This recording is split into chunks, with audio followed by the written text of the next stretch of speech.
Hi, welcome to the Indie Wine Podcast. My name is Matt Wood, and this is episode 76. Today we're talking about George and John Jarvis, pioneer wine growers in the Vine Hill area of the Santa Cruz Mountains. Their story is a good one, and because we haven't been in the Santa Cruz Mountains much for the historical episodes, there is some background info and other fun details, like two Charlies and the third town in California. One thing about the Jarvises is that real exact details are lacking a little. There's more conflicting info about them than most of our subjects. None of it is make or break stuff. It's a year here, some acreage there, a couple thousand gallons more or less. Some of the archives of Santa Cruz County have been affected by fires and floods over the last 150 years. Because they were early on in the Santa Cruz Mountains, they speculated on land a lot also. So they'd buy and sell and have some repossessed before buying a portion back. Things like that. I tried to straighten it out the best I could. It doesn't affect the story at all. A quick reminder that there is a Patreon at patreon.com/indiewinepodcast. The link is in the show notes also. Any amount to help me keep telling wine stories ad-free and available for everyone is appreciated. Telling a friend is a great way to help out too. Here we go. Every man should plant for his children. If we all do that, in the next generation, California will be the vineyard of the world. That's John Jarvis in 1877. Like much of California, Santa Cruz was first planted with the mission grape by the Spanish, the Franciscan missionaries. Vines were planted on the shores of San Lorenzo Creek at the Exaltación de la Santa Cruz Mission, or Mission Santa Cruz. It was founded in 1791 by Father Fermin Laswin as the 12th in the chain running up the coast of the state. It was a little too close to San Lorenzo Creek and was soon moved to higher ground after flooding. The surrounding area was described by a padre as, quote, "The adjacent mountains were wild and rugged, the canyons deep and dark with the shadows of the forest. Coyotes broke the stillness with their dismal howls, and herds of deer slacked their thirst in the clear waters of the San Lorenzo. Grizzly bears were numerous, prowling about in herds like hogs on a farm," unquote. Mission Santa Cruz had a tough time post-founding, some of it out of their control, much of it their own making. The missionaries' treatment of the Native Americans was harsh, consistent with the other missions, but at times even more extreme here. Only 2 years after its founding came the first attack by a local tribe. Attacks continued on and off for nearly its entire existence. Life at this mission for the neophytes is one of the best documented of any in the system, mostly thanks to Costanoan Lorenzo Azizara and his friend Jose Maria Amador. The county is named for him. Treatment and punishment could be especially cruel at the hands of Padre Andres Quintana, who nearly whipped Indian neophytes to death with his metal or wire-tipped whips. Azizara's accounts of life and death at the mission are especially vivid. It was his father, a gardener at the mission, and others who, fed up with Quintana's treatment and the inaction of the other fathers to stop him, killed the man one night. Some of the other fathers, and even the founder, were just as cruel, sometimes more so. Another father, Oyebes, was stoned by the Indians for his treatment of them. From Azizara, quote, "The Spanish priests were very cruel to the Indians. They mistreated them a lot. They kept them poorly fed and ill-clothed, and they made them work like slaves. I managed to experience some of that cruel life. The priests did not practice what they preached at the pulpit," unquote. The relations with the mission and the tribes continued to further deteriorate. They weren't the only group to have issues with this mission. He was called California's only pirate, Hippolyte Bouchard, an Argentinian corsair, privateer, or pirate, depending on your point of view, went on a raiding mission of the California coast in 1818. A Boston-born member of Bouchard's crew, Joseph Chapman, would be captured during the attack on Monterey. After being released, he would travel down to Los Angeles, becoming likely the first American to plant grapes in California. We'll get to his story eventually. Hearing of his raid and how he was taking control of the Presidio of Monterey, the mission residents fled, fearing attack. They had more to worry about from their neighbors, as it turned out. Villa Branciforte, the third pueblo in California after San Jose and Los Angeles, was located right across the San Lorenzo River from the mission. The settling of the first two pueblos had been relatively easy, but this one was different. The mission fought against having competition for the Native Americans so nearby. The original settlers were misled with the condition of the pueblo, and recruitment efforts had been poor. Few wanted to leave their settled lives in New Spain for another frontier.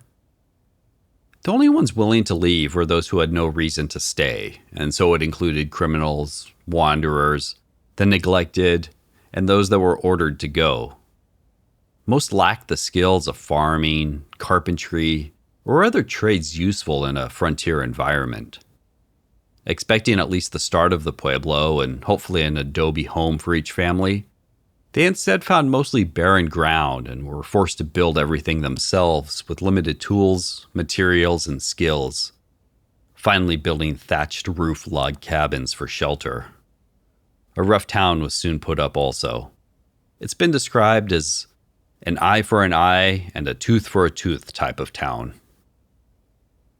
20 years later, as the news of Bouchard's piracy spread and the inhabitants of the mission left for temporary safety, residents of Branciforte raided their neighbors, ransacking the mission. They might have been requested to hide items of value from Bouchard, and if they did, they hid them from everyone. With the smallest population of any of the California missions and a rugged and hostile land, its slow decline would be inevitable. By 1834, it was secularized along with the rest of the chain. The city of Santa Cruz was being built up around it. Winemaking at Mission Santa Cruz wasn't well documented. In fact, it's totally possible that no, or more likely very little wine was made here.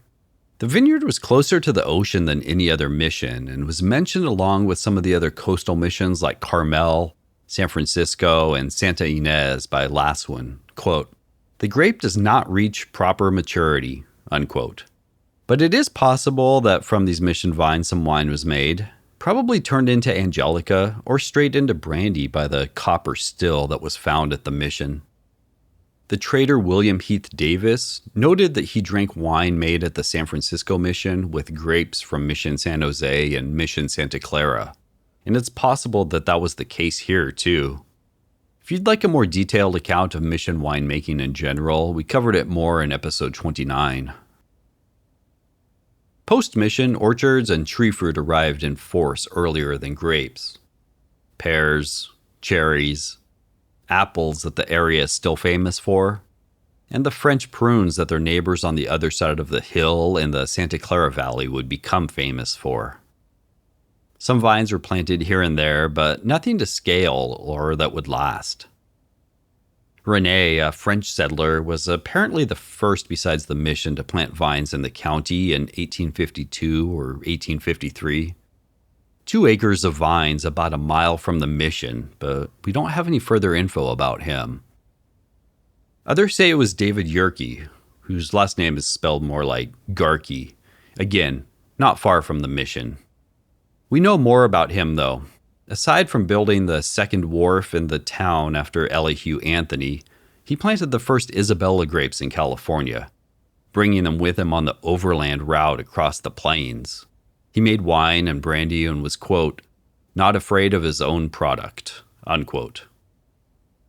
Pedro Sansovan was given a land grant in the area after a short stay in Los Angeles with his uncle, Jean-Louis Vignes, a pioneer winemaker in the Southland. Apparently not yet ready to take over the winemaking operation, Pedro would operate a sawmill on the land grant and possibly make a little bit of wine before running off to the gold fields. Eventually, he would settle into wine growing at his uncle's El Aliso winery. We'll get to that story another day. By 1860, it doesn't seem like there was a producing vineyard in the county, at least on the census report. But soon came the vines. Consistent commercial winemaking came to the Santa Cruz Mountains in 1863 or 64 with George and John Jarvis. F.A. Heen, one of the earliest and most prominent Santa Cruz settlers, had said that George may have planted as early as 1858 but there's no other evidence of this. They were usually described as brothers, but I think more likely were cousins. They're described as cousins also in some sources. George arrived first, having planted some vines when John made his way, a small vineyard of Mission and Rosa de Peru. By 1865, we know that George Jarvis and the nearby John Nutter had bearing vineyards. George was born in Georgia, but studied medicine in Illinois before giving it up to try the Australian gold mines. Somewhere along the way, he also visited Brazil, South Africa, Mauritius, New Zealand, and the Sandwich Islands. Returning to the U.S., he probably stayed in Santa Clara a couple years, maybe even planting some grapes there. John was from Kentucky, born in 1832. His father died young, and he was raised in Indiana and Illinois. There on a farm, he worked for his room and board from the age of 8. He started by making $3 a month, and by the age of 20, was up to $12 a month. Joining an emigrant train, he took the overland route to Oregon in 1853. He and 4 others would leave the train for the last 500 or so miles and walk on foot with 40-pound bags.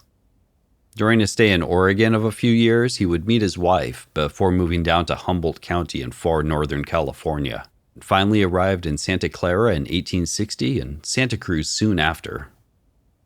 It wasn't a foregone conclusion that you would arrive safely in Santa Cruz in those days. It was still a remote, somewhat isolated area. Mountain passes or water had to be braved when approaching from most directions. The Reverend J.L. Vermeer, coming from Napa, wrote at the time, "But then, with restored health and the vague plans in my mind, I started for Santa Cruz. The steamer to San Jose was pleasant enough, but the stage route over the steep hills and mountains I shall not easily forget. It was picturesque, certainly, but very trying, and many a mile I walked rather than expose myself to a tumble-down. However, we arrived safely." Unquote. 2 stage drivers that would almost certainly get you there safely were George Colgrove and Henry Ward, but none became more legendary than Charlie Parkhurst, or One-Eyed Charlie. Born in 1812 and growing up in an orphanage, Parkhurst moved to California in the early 1850s, going from overland stagecoaches on the plains to driving stages through the mountains of the most treacherous mining towns. Clean-shaven with a falsetto voice, standing about 5'7", with bluish-gray eyes, Charlie wasn't the physical model of a so-called knight of the whip, but always with a quiet, reserved demeanor, dip of chewing tobacco, eye patch, and deliberate practiced movements. Parkhurst commanded respect. Charlie was among the best around and given a pass by the road agents or highwaymen, and was always ready to take a nip of whiskey at the stage stops. The drivers always drank for free when working. Charlie had been kicked in the face by a horse, and that eye was always covered now, earning the nickname One-Eyed Charlie, or sometimes Cross-Eyed Charlie. Usually dressed in the common blue jeans, turned up about 6 inches from the bottom, showing nicer pants underneath, a heavy buffalo coat, leather gloves, and a gaiter around the face to keep the dust away. Charlie might carry 20 people from Watsonville to Santa Cruz, controlling the 6 horses running at full speed, giving the loud stage driver's whistle before hitting the blind corners on these narrow mountain roads. Up on the box seat beside the driver was the post of honor, allowing you a better view, the wind and dust in your face, and able to absorb the driver's full personality. Few of them lacked personality, especially Charlie. Eventually, Parkhurst retired after dealing with the passes and highwaymen, at least one of whom met the wrong side of Charlie's shotgun, and decided to run a watering hole and halfway house on the stage line. Charlie, who lived their life as one of the toughest and best stage drivers in the mountains, eventually passed away from tongue and mouth cancer from all that dip. After death, it was discovered Charlie had been born a woman, and had birthed a child, too. Charlie was probably the first person assigned female at birth to vote in the county, and probably for the president, around 70 years before it was legalized. There were others who weren't so lucky on the pass. From the paper, quote, A frightful accident occurred within a mile of Lexington on the coach road from Santa Clara to Santa Cruz, by which a stagecoach of the regular line with the passengers, driver, and horses were precipitated down a ravine of 30 feet, unquote. 2 of Jarvis's fellow winemakers and neighbors would eventually die on these mountain roads. Safe and sound in Santa Cruz, the Jarvises purchased 300 acres in what they would first call Mount Vineyard Hill, above what is now Scotts Valley. They started planting more nearly right away, and started calling the location Vine Hill. Others would call it Vineland for a while. It was said in these days that the visit to Vine Hill was a memorable one. The highways were little better than trails, and the trip was not a ride, but a journey. Some of the clearing work had been done for them. Loggers got to the Santa Cruz Mountains before vineyardists did. Starting in the 1850s, up until about 1880, more than 18 million board feet of lumber was brought out of the mountains. Some put aboard ships along with hides and tallow for trade with men like William Heath Davis, and some sent through the railroads. Still, they had to pull madrone, oak, and general chaparral out of much of their new land. It was described specifically as not redwood land. One group's trip out was documented, quote, "The road at length becomes a mere trail. As you leave the creek, you also leave the region of flowers. Over the hills through Greasewood and Manzanita we followed the trails. Here are the haunts of the grizzly. We noticed further down a trap for these animals formed of logs, which by no means seemed alluring to us, but it may be sufficiently so to entice a grizzly bear. Far up along the hills is the mountain ranch of Messrs. George and John Jarvis. You look down over a succession of green hills to the blue waters of the Monterey Bay, 8 miles distant. The Vine Hill area starts about 4 miles from the coast and goes another 5 miles inland, 400 to 1,300 feet in elevation," unquote. George described the location of Vine Hill as, quote, "at the headwaters of Branciforte Creek and about 2 miles northeast of Scotts Valley and embraces about 2,000 acres of land," unquote. There was another great description, quote, "From the city of Santa Cruz, one drives northwesterly up a canyon known as Blackburn Gulch. On either side are relics of a dense forest of redwood, which many years ago was converted into lumber and building material. Vegetable gardens, small orchards, and vineyards are now to be seen in the place of the towering trees. At a distance of 6 or 7 miles is a section of country known as Vine Hill. It embraces an area of several square miles of rolling, hilly territory and contains some of the finest vineyards in the state," unquote. It wasn't uncommon for the newly arrived to purchase as much land as they could afford-ish, often purchasing on speculation, hoping to subdivide it and sell it to the next round of settlers. George and John did just that, buying up land and planting vineyards on most of it. Parcels with bearing vineyards were around 60 acres for about $1,000. Bare land could be $10 an acre. But we also see 100 acres going for $500 and 80 acres for $800, depending on location. By 1868, over 300 acres, or about 240,000 vines, had been planted in the county. The Jarvises had planted an estimated 90% of them. That was also the year of George's first vintage, getting 12,700 gallons of wine from his vineyard. Mostly mission still, but in just a couple years, more varieties would come online. By 1869, they were making 20,000 gallons a year. The wines were well received, and their reputation was growing. George had a general store on Pacific Avenue in Santa Cruz, and the wines were offered for sale there, along with groceries, tobacco, fresh fruit, and more. Quote, "The shelves have been loaded, commanding the most thriving business in town," unquote. Their Vine Hill wines were offered alongside those from Sonoma and Anaheim. In addition to being open to trading, they would purchase empty wine bottles. As we heard in the Matthew Keller episode, it was only a few years earlier that the first wine bottles were being manufactured in California. All of this was advertised heavily in the local papers. They also advertised to buy any land that was suitable for vineyards as long as the title was good. Not wanting to leave anyone out, right below this in the papers, they would advertise their vineyard lands for sale, guaranteeing that the title was good. And not wanting to leave anything to chance, at the bottom of the column it was made known that George Jarvis was the local broker for the Union Fire Insurance Company of San Francisco. By the time the year was out, canaries, goldfish, seashells, and life insurance were also for sale. Grape cuttings, too, that were warranted true to name. George was also a printer, and he wasn't afraid to get dirty when needed. He did this, quote, "During the early part of last week, Mr. G.M. Jarvis had reason to bring a man back to this place much against his will.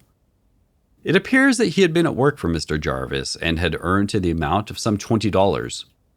He told Mr. J that he intended to work right along for 6 months, and as his clothes were somewhat worn, would like to be assisted to a new suit. Mr. Jarvis became security for clothes and boots to something over $30. The man not coming to his work as agreed, Mr. Jarvis started after and overtook him on the mountains. He acknowledged the corn, offered to surrender the clothes and throw up his boots, but was told that his pleadings were in vain and that he would be surrendered to the strong embrace and tender mercies of the jail and court. He was soon brought back and safely lodged in the calaboose and sentenced to 15 days imprisonment," unquote. Wine growing was consistently becoming more popular throughout the state. It was romantic, yes, but also seen as practical. Papers were pushing it as a cheaper alternative to growing wheat and other crops, especially pre-phylloxera, claiming the initial investment at the beginning would be a little bit more money, but cuttings could be nearly free. Less horses and plowing equipment were needed. Less hired men, too. You wouldn't have to purchase seed every year, and having cheaper mountainous land would be an advantage, not a hindrance. To take it a step further, Charles Wetmore wanted grape growers to also be vintners. He thought any practical man could and should make wine. He would brag to Hilgard from the university that he had even made wine in a cow barn. By accounts, the Jarvis wines were fine wines, from the local paper at the time. And this might have a little sponsored content feel to it, but here it is. Quote, "Native wines. Those desiring a pure article of good wine should not fail to call at the store of G.M. Jarvis in the Pacific Ocean House and select from the various brands now sold of his own manufacture. These wines are the pure juice of the grape and have been carefully prepared and bottled and allowed sufficient age under scientific treatment to acquire the celebrated bouquet so famed in French and Italian wines. We have sampled some of the white wine, as also the port, Angelica, and claret, and do not hesitate in pronouncing it equal, if not superior, to the imported article. As a table wine, it has no superior, and for medicinal or family use, should be preferred to the foreign article, which is frequently doctored with noxious drugs. It is said that man is a drinking as well as a fighting animal. If so, great care should be taken to procure a good and pure beverage. And since it is so, every inducement should be held out to favor improvement of what he drinks and the encouragement of its production at home, since that is as likely to improve the health of our people as to beautify the country, enrich the soil, and add to the farmer's wealth. If you wish to furnish an example of the wisdom of home protection and home patronage, purchase Mr. Jarvis's wines, and depend on it that you will not incur headaches and other aches by its consumption. Give it a trial." Unquote. With the 1870 season, George now had 30 grape varieties producing and was building a distillery and starting to dabble in the raisin business. First with his Burgundy grape, and then with Muscat. His finest wines came from his experimental plantings on the highest and most exposed sections of the vineyard. We don't know everything he had planted at this time, but Isabella, in addition to Mission, was still popular, and he made a sparkling catawba also. Quote, "He is about to engage in the business on an extensive scale, and to challenge a comparison of his wines with any, either of native or foreign production. He has, we believe, over 30 different varieties of vine, among which are the finest imported to this country, and he is able to produce champagne fully equal to the finest French brands. His hock wines are of a superior flavor to the German, and his sparkling catawba is as genial in its influence as a sunbeam up on a pleasant landscape." Unquote. Clearly, George was leading the charge at this time. He seemed to be the man about town and able to dip into any business he pleased. 4 Chinese laborers would be employed by him on the vineyard, being paid $1 a day each during the harvest season to pick, crush, and press grapes. They would process about 400 gallons a day. John's hillside vineyard, meanwhile, was now good for 10,000 gallons of wine. Together, they produced around 30,000 gallons by 1872, which was nearly half the wine in the county. John would move to St. Louis for a year, opening a wine house there to sell the Jarvis wines and brandies in the Midwest and East Coast. His family's health and disposition suffered while they lived there, and John couldn't stand the cold, so the venture was short-lived. However, their wines would continue to be exported there. George would manage the Sugarloaf vineyard in John's absence, contributing grapes, wines, and brandies to the county fair as always.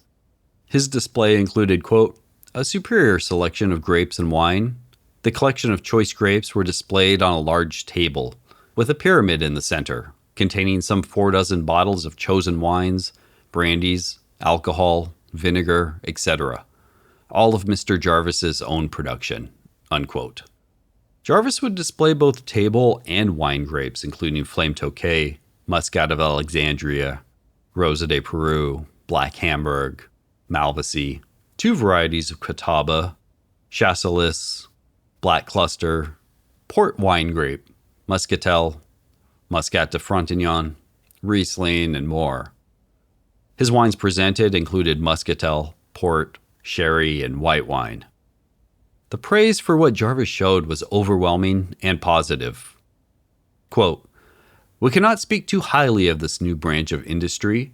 While viewing the splendid display of rich fruit and generous wines, we cannot help but admire the pluck and energy of the man who, almost out of nothing, some 10 years ago, boldly planted the vine on our mountain hillsides.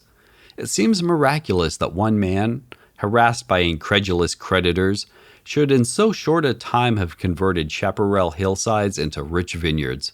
This is what we call native shrewdness. We commend Mr. Jarvis's example, unquote. George's vineyard was discussed in 1872 for a story where the vines are described as 8 to 10 years old. Quote, the vines are trimmed very low so that the bunches lay on the ground with long creeping vines over them. This plan is adopted to keep to the warmth of the ground at night. All the vines are planted in angles or rows 8 feet apart, some 1,400 to the acre. Some of the hillsides slope at 45 degrees, and most of the vineyard is from 20 to 38 degrees, all planted in superb fruit bearing, unquote. With all of this good press, those vineyard plots sold, and there were 16 viticulturists in Vine Hill by 1874. Some were serious, and many were growing smaller plots of grapes along with orchard fruit. Apples, plums, apricots, and more were still thriving. George himself would pick around 2,000 baskets from his apple orchard each year. By now he was making 20,000 gallons and John 13,000 gallons. George's distilling operation was fully up and running too, producing 1,200 gallons of brandy a year. It was double distilled on his copper pot still. They were now advertising as the Vine Hill and Sugarloaf vineyards, quote, growers and dealers in California wine and brandy, unquote. For sale were all the wines we heard about earlier, port, sherry, angelica, muscatel, claret, white wine, as well as that grape brandy. Wines were priced $1 to $1.50 a gallon, brandy about $3 a gallon. In calling attention to their wines, it was mostly about the vineyard. Quote, the Vine Hill and Sugarloaf vineyards are situated on the south side of the Santa Cruz Mountains, about 1,200 feet above sea level and 10 miles from the coast. The climate is unsurpassed. The soil is calcareous and volcanic. The vineyards embrace nearly 100 acres planted with the very finest varieties of European grapes. When the fruit is perfectly ripe and mature, it is made into wine under the direct supervision of the undersigned, who very respectfully invite all persons, and especially viticulturists in the state, to come and see the fruitfulness and beauty of the hills, and care bestowed upon picking, crushing, and pressing grapes and storing of wine. Wines and brandy are perfectly pure and made only from the grape, unquote. George would stand by the perfectly pure claim and was willing to bet $100 in gold coin for any chemist able to detect anything different. He was also willing to give 1,000 gallons of his port, sherry, angelica, or muscatel if any adulteration was found. Quote, "I grow the grapes, I make the wine, and keep it under my own care until it is sold, and so reiterate that it is perfectly pure." Unquote. Operations would continue to expand. Their buying and selling of land. Maybe you caught that line about creditors a couple minutes back. They had difficulty staying in front of the bank, and by 1870, both had some of their properties repossessed by the Oddfellows Savings Bank. It was always a hard business selling wine. On top of that, they had borrowed lots of money to get in on the boom at nearly 15% interest. For the next ranch, there would be much less speculation. John's new vineyard, further up Branciforte Creek, the old Morgan place, already had 11 acres planted, mostly in Malvoisie, a favorite of John's. Land is reclaimed quickly by the forest in these parts, and he worked hard to undo the neglect of two missed growing seasons. Over the next couple years, he would clear the land with his wife's help and would plant Zinfandel, Riesling, Chus Gris and Chus Noir, Verdel, and more. Chus Gris is Trousseau Gris, and Chus Noir is Trousseau Noir, and they were the hot grapes in the Vine Hill area at the time. Many great examples were coming off the vineyards here and over in the Ben Lomond area. John's was usually singled out for praise, along with his Zinfandel and Charbonneau. His home was at the vineyard as well. A Union man, he spent time in the Home Service Cavalry during the Civil War. As a nod to the United States and the vineyard's geography, his 63 acres and vines were now named the Union Vineyard. Quote, "It was suggested by the peculiar topography of the country, the union of the hills that form the Vine Hill section, and my love for the Union represented by the stars and stripes." Unquote. This time he was in redwood country and kept one large redwood tree standing. Named General Grant, it was 27 feet in circumference and 240 feet high. After a small 3,000-gallon harvest in 1979, his 1880 harvest would be 12,000 gallons, and with the money earned, the Union Vineyard was paid off. All $3,150 of it. I love the vivid description here of one writer. Quote, "Before driving into the shaded road that leads through Blackburn Gulch, one gets from the first foothills charming glimpses of picturesque Santa Cruz, climbing up from the bay over 2 or 3 terraces which encircle the lower portion of the town like the seats of an amphitheater. Then there are 5 or 6 miles of easy ascent through the spicy odors of redwood and laurel, past well-tilled fields and fruitful orchards, crossing the Branciforte sometimes over bridges half buried in brake and fern, sometimes glancing far up the mountain slopes to wonder at the perseverance which has planted vineyards and orchards to their very tops. At last, the ascent grows steeper, the forest draws more closely around us, and we are climbing Vine Hill. Suddenly, there opens before us a picturesque mountain glen surrounded by hill slopes covered to their summits with well-kept vineyards, and holding in its embrace the pleasant home, the large winery, and the numerous buildings of the Union Vineyard, the well-known place of John W. Jarvis." Unquote. A traveler having stopped by Santa Cruz and Vine Hill around this time praised the many industries of the town, from gunpowder to lime to redwood logging, but singled out John. Quote, "The grape is in high cultivation and excellent wine is made in large quantities. Mr. Jarvis, one of the principal growers, took us through his establishment and offered, please let it be understood, at various times, glasses of his port, sherry, muscatel, angelica, hock, and brandy. His wines readily command from $1 to $1.50 per gallon, and his brandy $3.50. Extensive as is the wine product of California, Mr. Jarvis thinks it is only in its infancy. He has a correct view of its development when he says that everybody is in too much haste.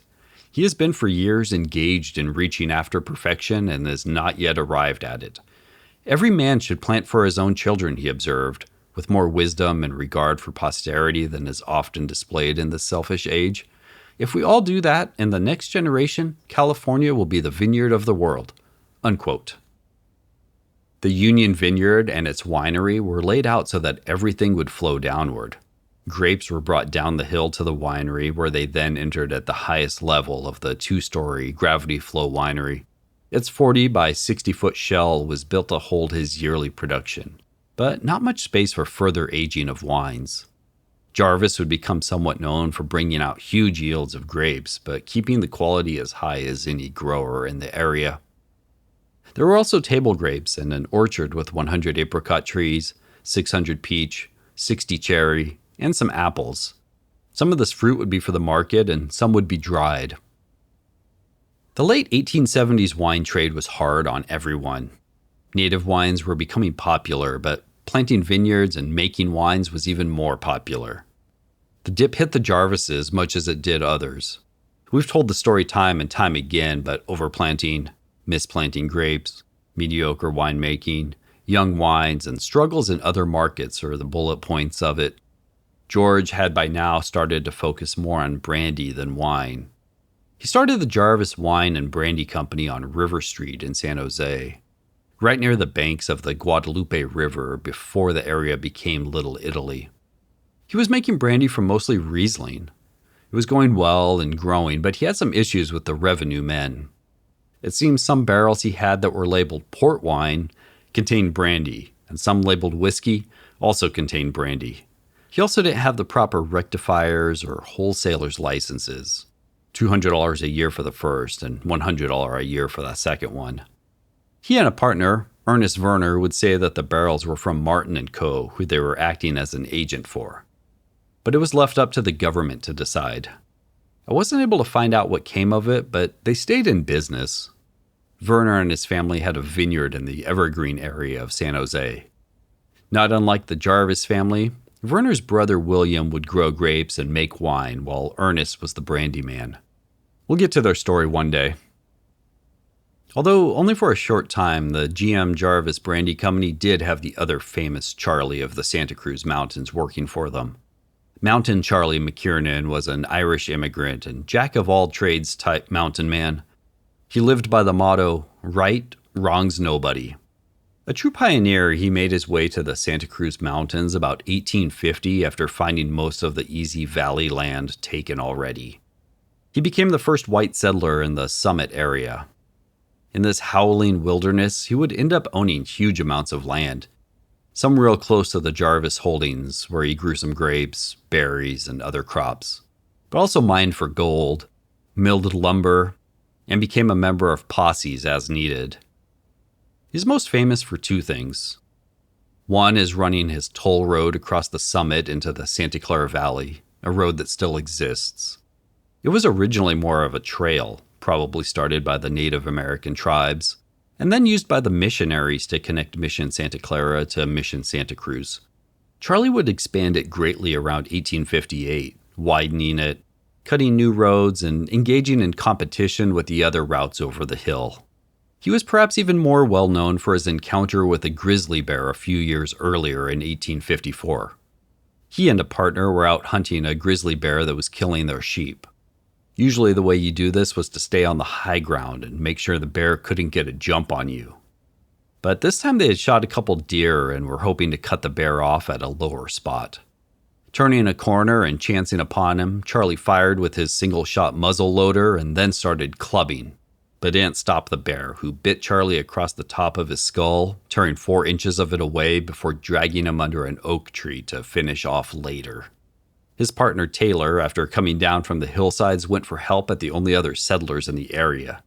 Charlie said he never lost consciousness in the ordeal, despite being temporarily paralyzed from the waist down.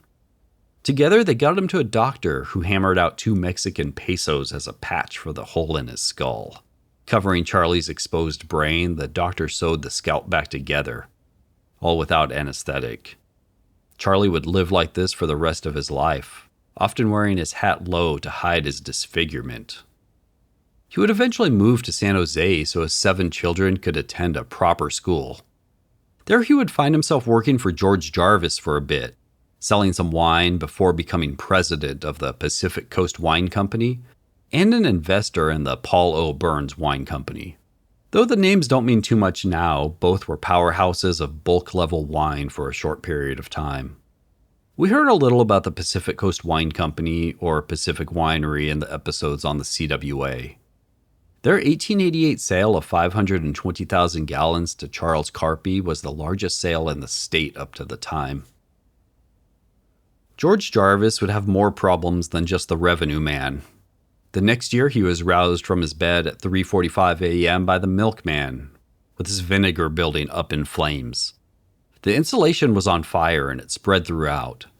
His buckets of cold water could only do so much, and even when the fire engines arrived, there was nothing they could do. The fire burned so hot it melted parts of the tin roof. 5,000 gallons of vinegar, 2,000 of claret wine, and evaporating equipment were ruined. Most of the brandy was in an undamaged warehouse. Insurance would cover some, but not too much. George would have other issues with fires throughout his career. The general store had at least one. A couple others were from regular woodland fires. He had at least 5 total. It'll run in the family. John would continue on at Vine Hill. As the papers would note, he was now the only pioneer vine man left. Those that were able to hang around often found less competition on the other side. Some of his foreclosed land had been purchased by Henry Mell to start his Villa Fontenay and Fontenay vineyard. There were no hard feelings. Jarvis had his new Union vineyard, planted with Mataro, Petit Pinot, Balzac, which is an offspring of Chenin Blanc and was usually used for cognac, along with Semillon, Sauvignon Blanc, Cabernet Sauvignon, Zinfandel, Rosa de Peru, Verdel, Malvasia, and Riesling. I think there's a good chance he had Sauvignon Vert and Muscadel de Bordelais also. Henry Mell, his new neighbor, likely friend, and soon-to-be co-worker, had a brother, Louis Mell of Livermore. Louis's wife was friends with the family that ran Chateau d'Yquem. They corresponded regularly, and she would provide a letter of introduction for Charles Wetmore on his trip to France. Wetmore would bring back Sauvignon Blanc, Sauvignon Vert, Muscatel de Bordelais, and Semillon, the vines that provided the basis for Livermore wine growing until Prohibition. Cuttings were of course shared with Henry. Jarvis also had a grape in his vineyard that couldn't be identified by other viticulturists in Santa Cruz or San Francisco. It's still unclear what it was. In any case, he was soon up to 10,000 gallons a year again, and together with Mell, they were winning awards for their wines. They had become students of the Viticultural Commission to up the quality of their wines. John's Burgundy would take second place at the 1883 County Fair, only behind J.B.J. Portal, but was first place on California wines and brandies. Mell would take first in claret, and George's brandy would receive gold. He was also producing a blackberry brandy that would win awards, while blackberries were still abundant in the neighborhood. John Morrow constructed 2 wine presses for Jarvis ahead of the 1884 harvest. They would be, quote, in a style different from those used by the other vineyardists in the county, unquote. This was most likely the first screw press used in the county. Quote, the cage will be built of 12 by 14 pine lumber, a square thread iron screw 3 inches diameter and 3 feet long to be worked by a steel bar will be used to press down the grapes.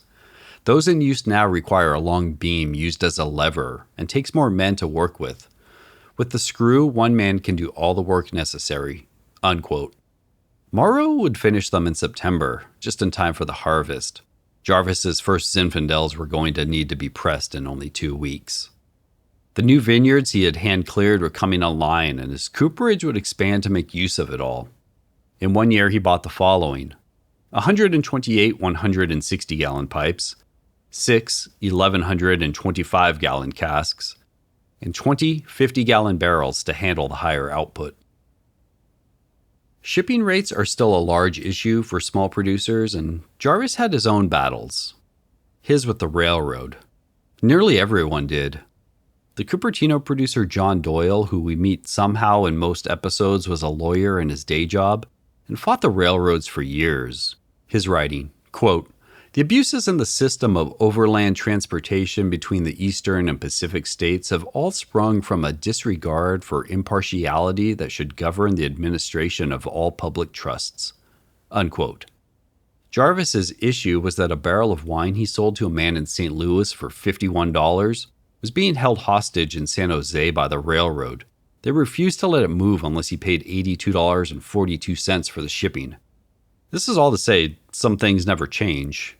Much of his wine was sold locally, but the East Coast was still a large market. By the middle of the 1880s, the Vine Hill area was producing 145,000 gallons of wine a year. The more established producers like Jarvis and Mel would purchase the grapes of many of the smaller and hobby growers. Some of the others would make their own wine, selling it to the San Francisco wine firms, the very ones we discussed in the CWA episodes. Arpad Harasi knew how good the grapes and wines were. He had already mentioned, quote, "At this date, Santa Clara and Santa Cruz counties can show wines which have no superiors in California," unquote. He also put his money where his mouth was, purchasing 13,000 gallons of claret and white wine from Jarvis in 1885, and another 5,000 from the nearby Fitch vineyard. Others were liking the product too. B. Dreyfus & Co. of San Francisco, in their pre-CWA days, would purchase 13,000 gallons of 1885 wines at 24.5 cents per gallon. This was a 2-cent raise over the price they paid the year before. They purchased nearly Jarvis's entire production that year. Fitch would also sell to Dreyfus 2,500 gallons that same year. Aside from his claret and Burgundy, the Zinfandel that Jarvis produced was becoming one of the premier wines of the area, even when he blended it with 50% Charbonneau. The Santa Cruz Mountains were one of the few wine regions where Charbonneau was still receiving praise. But the mountain Zinfandels were really what got everyone talking. The greatly respected winemaker and taster Frederick Pondorf praised the wines from this Vine Hill region, even the Chou Gris and other grapes that usually didn't command much respect. Santa Cruz winemakers sometimes felt a little ignored in the wider California world. The isolation of the mountains was felt, so any acknowledgement felt good. But other times they did it to themselves. Like at the 1885 Viticultural Conference in San Jose. John Stewart was disappointed that with so many great wines coming out of the mountains, only he, Mel, and Jarvis submitted any. The wines from the Skyline, the Highlands, and the Ben Lomond districts were missing completely. This was about the closest location for a convention that the Santa Cruz producers could hope to have, and only a few represented.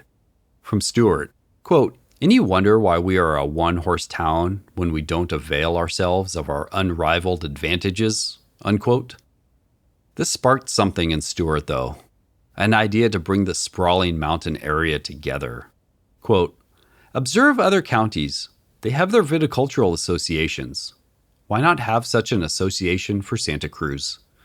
The vignerons should meet stately, compare the relatively good and bad of their work with one another." Unquote. It wasn't long before these leading men of the county had their plan in place. The Santa Cruz Viticultural and Horticultural Society would start to meet regularly. It consisted of a large number of Vine Hill growers, Jarvis and Mel included, as well as other notable winemen like the nearby Dr. John Stewart, William Galbraith, Frank McMullen, W. Waterman, Hiram Hanmore, Mrs. Henry Gregory, Valdemar Klee, Edwin Fitch, who we heard about earlier, and the list goes on. We'll get more to Stewart at some point, but you should know that he was super respected, important, and prolific in this area of Santa Cruz viticulture. You've heard his quotes in many other episodes. Some of the others we'll cover too. These meetings were a chance to compare notes, taste each other's wines, and share pruning or winemaking tips. At one meeting, Jarvis pushed back on others wanting the area to become a Medoc region, meaning Merlot and Cabernet. He rightly pointed out that recommendations were constantly changing and new vines were being imported all the time, and that growers should still feel free to experiment with what they plant. Stewart wrote about the meetings, quote, "There is no doubt in my mind that the society has been a great benefit to myself. The amicable conflicts of opinions as well as the full expression of them, which it has encouraged, could not render it otherwise." Unquote. Eventually, through these meetings, the idea was hatched to start a co-op winery. In the earliest stages, when it was known as the California Winery and Security Company, it would allow the area's producers to safely store and age their wines, following the footsteps of the wheat industry and preventing wines from flooding the market when prices were down and waiting until they could be sold at higher prices. It would also eliminate the need to put young wines on the market due to storage space. The idea for a full production facility came to be, and the Santa Cruz Mountains Wine Company would incorporate in 1887. $50,000 of capital stock was created with 500 shares valued at $100 each. 2/3 of the shares were set aside for growers and producers, and the other third were open to anyone, as long as they paid in advance. Growers would be allowed shares based on the amount of grapes they supplied annually. 4 tons equaled 1 share. Most growers in the area would subscribe. Jarvis was to be president, Stewart vice president, and Mel secretary. There are around 38 wineries in the area at this time, most very small, but there would be some competitors like the Ben Lomond Wine Company, which produced about 40,000 gallons a year, equal to about what Jarvis made in 1886. The Santa Cruz Mountains Wine Company was soon under construction on its 7 acres of land. 2 tunnels were dug into the sandstone bluff. One was 24 feet wide and 17 feet high, and the other 24.5 feet wide and 18 feet high. They would diverge as they ran back into the hillside 114 feet each, and were then connected in the back so they created a sort of triangle. This 20-foot-long connector would help to encourage airflow, keep the temperature consistent, and help avoid any musty smells. It was important to have enough winemaking capacity every year and the storage capacity to mature wines before sale. The storage in these deep tunnels that only fluctuated 3 degrees year-round were an important consideration. Producers, Jarvis especially, felt that they had to constantly sell wines too young because of a lack of storage. Within 2 years, they would have 140,000 gallons stored deep in the moistureless tunnels. The 60 by 40-foot winery would be 3 stories tall on the edge of Branciforte Creek and built of redwood. A 30-horsepower engine would run machinery, and the press would be hydraulic. A new style bottle washer and corker were used, greatly increasing efficiency. Unlike most, it was not a total gravity-based system. Quote, "It is furnished with an endless revolving chute reaching from the ground to the third, or crushing floor, which raises the grapes from the wagons to the crusher without difficulty." Unquote. A separate distillery building was 100 feet away to comply with the law. If you've listened to this podcast much, you know that these distillery buildings were constantly exploding, so this seems like a good idea. About 200 acres worth of grapes fed into the winery every year from the Vine Hill area. It had reached capacity by 1890. A new tunnel, 18 feet wide and 15 feet high, would be built. The 3 tunnels came to almost 360 feet total, and the storage increased to almost 200,000 gallons. Excavated rock from the tunnels was used to widen a road just south of the winery that had always been too narrow. The county approved. Vine Hill as a growing area soon peaked at about 500 producing acres. Winery members were free to make wine outside of the co-op also. Their personal facilities and businesses were unaffected. E.C. Pryber, Charles Bunchu, and Charles Schilling would take a tour of the county. The first 2 were members of the State Viticultural Commission, and the third was one of the largest wine dealers in San Francisco and would become a founder of the CWA a few years later. Upon their arrival, the papers wrote, quote, "Santa Cruz County has always been neglected before, though the local viticulturists have done all in their power to obtain an impartial recognition." Unquote. After arriving at Wright's Station, the party of men and their wives were holed up for a few days due to stormy weather. When able, they set off in a carriage on the rough roads touring Wright's and over the mountains to Felton.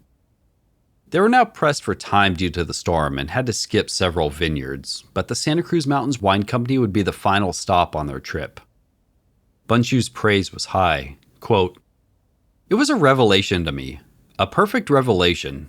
I had no idea such fine wines were made in this place, and there's still plenty of room for improvement. The least I can say is that you can produce as fine wines here as anywhere in the state. The light wines I tasted at the Santa Cruz Mountains Wine Company could not be beaten in the state, and it's the light wines we want." Unquote.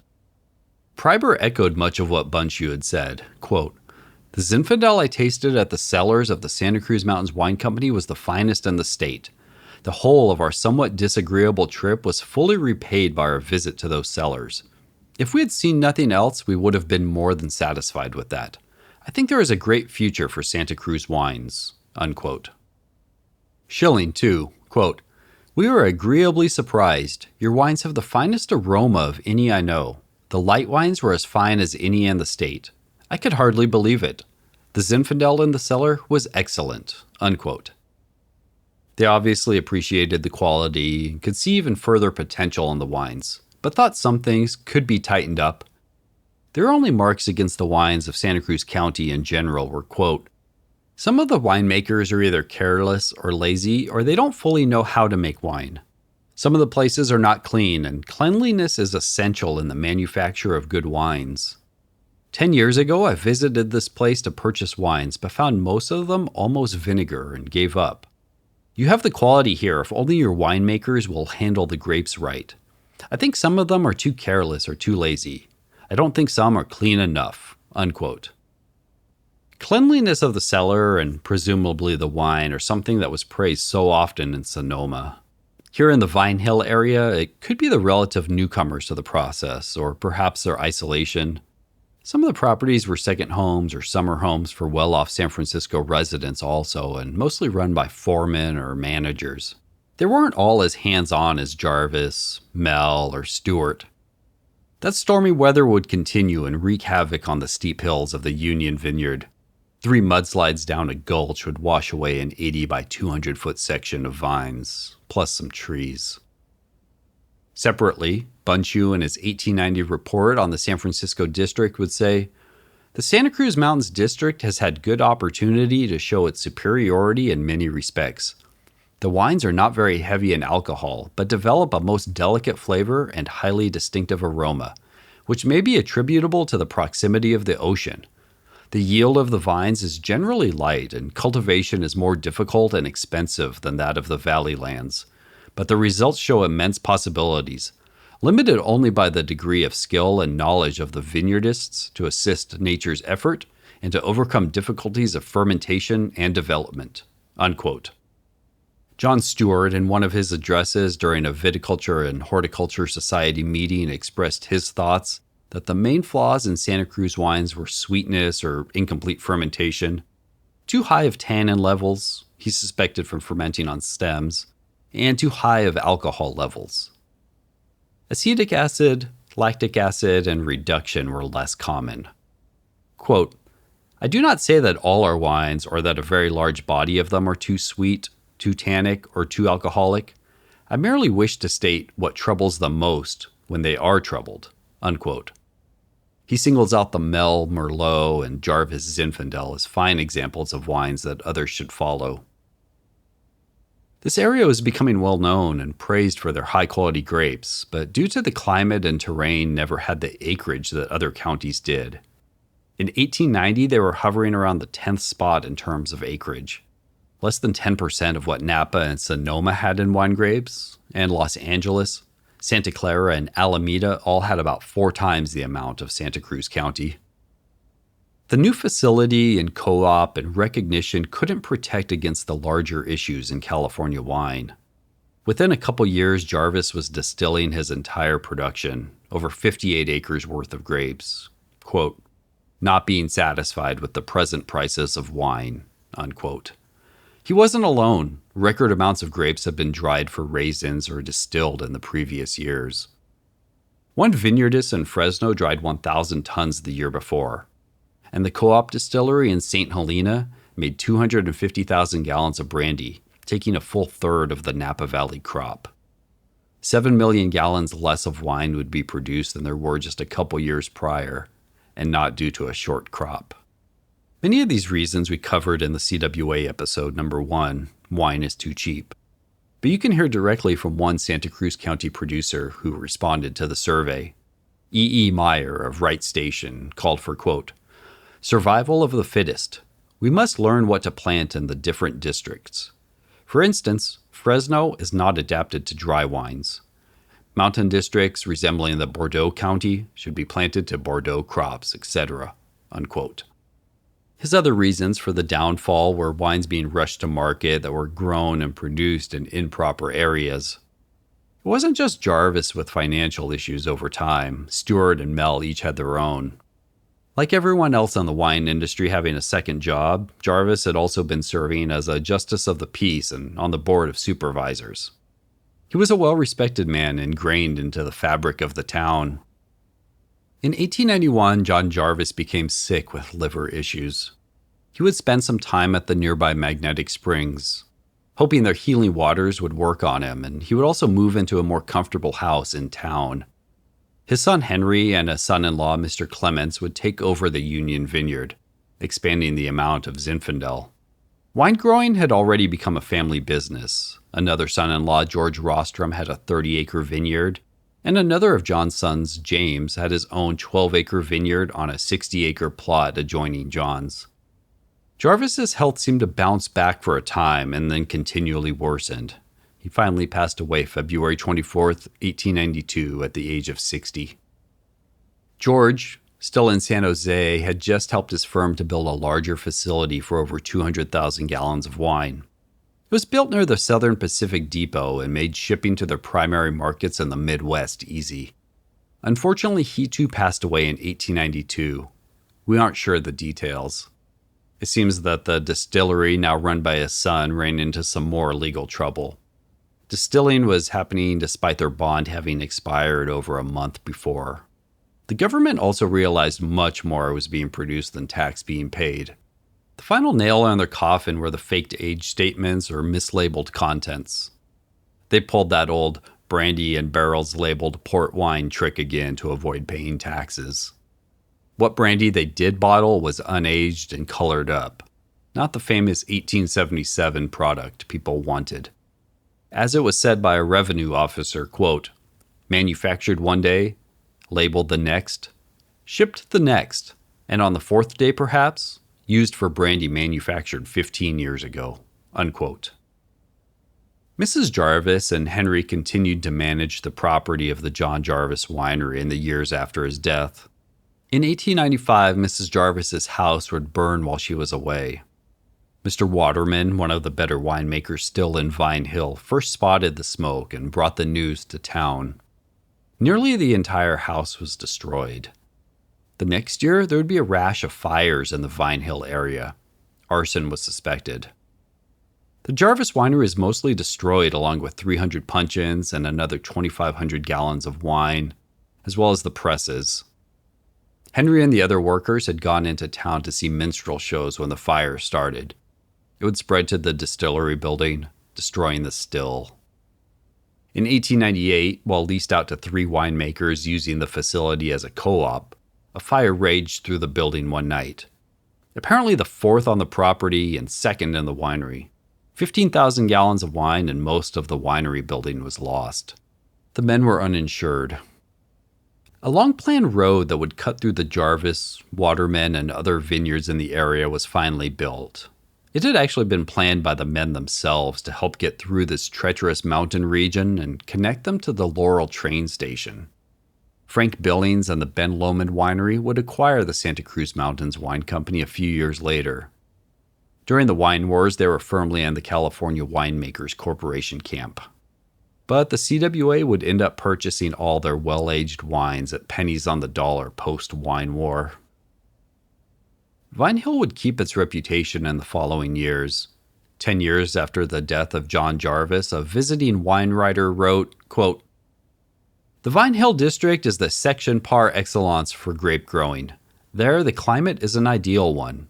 The spring is mild during the period of the leafing out of the vine. The warmth is moderate during its flowering, and the temperature never rises above 90 degrees during its period of maturity. Thus, very fine and juicy grapes representing all the best dry wine and late table varieties are grown, unquote. And the editor of the Pacific Wine and Spirits Review would continue to praise the Vine Hill area. even as phylloxera started to be seen in its vineyards. The Union Vineyard had so far escaped. Quote, I consider the Vine Hill District as being exceptionally good for grape growing, whether for table grapes or wine. Unquote. Vine Hill was becoming very well known for their table grapes. The earlier ripening table grapes would be shipped to San Francisco, Los Angeles, or sold locally. The later ripening varieties would be loaded into baskets of 4 pounds each and taken by the Wells Fargo Express Company to Utah, Colorado, Arizona, Texas, New Mexico, Kansas, or even Mexico.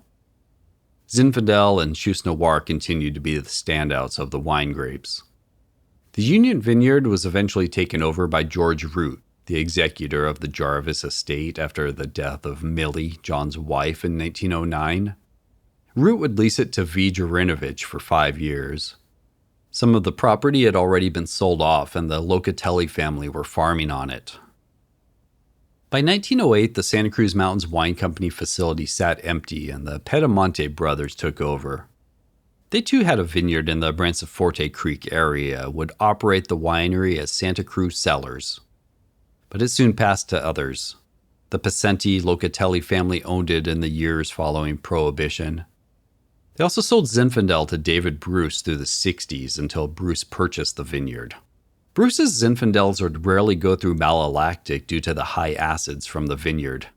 The Chardonnays wouldn't either, requiring both to be aged to resolve into the great wines they would become.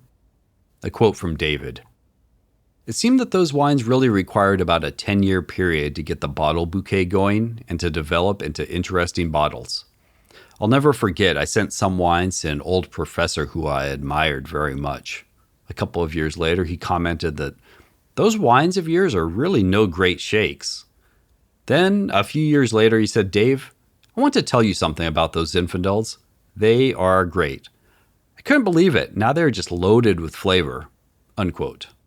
Bruce replanted the vineyard to own-rooted Wente clone Pinot Noir. He then sold it in 1974 to Ken Burnap, and it would provide the start of the great Santa Cruz Mountain Vineyard winery. In 2004, Burnap would sell the property to another group of investors who would replant the vineyard. The Vine Hill area lives on, still producing great wines, though the production has backed off considerably since its height nearly 150 years ago. Thanks for listening today. I really enjoy the sort of cultural terroir of this story, how the isolation of the area developed the industry differently than it did just over the hill in the Santa Clara Valley, or further north in Sonoma and Napa and Alameda. The settlers were, for the most part, rugged pioneer types not afraid of hard work. Bears, mountain lions, fires, and cutting their own roads were challenges above and beyond planting vineyards and rugged forests that would actively try to reclaim anything left idle for too long. You can follow the podcast on wherever you're listening and the Instagram @IndieWinePodcast. And feel free to email indiewinepodcast@gmail.com with comments, questions, or feedback. If you're enjoying the podcast, I'd love it if you told a friend or wine lover about it and help spread the word. Rating, reviewing, or donating at patreon.com/IndieWinePodcast helps too. There's a link to that in the show notes. It all goes to offsetting podcast expenses like gas money, podcast hosting, research websites, and books, and allows for more episodes. We'll be back soon with another episode. Have a good one.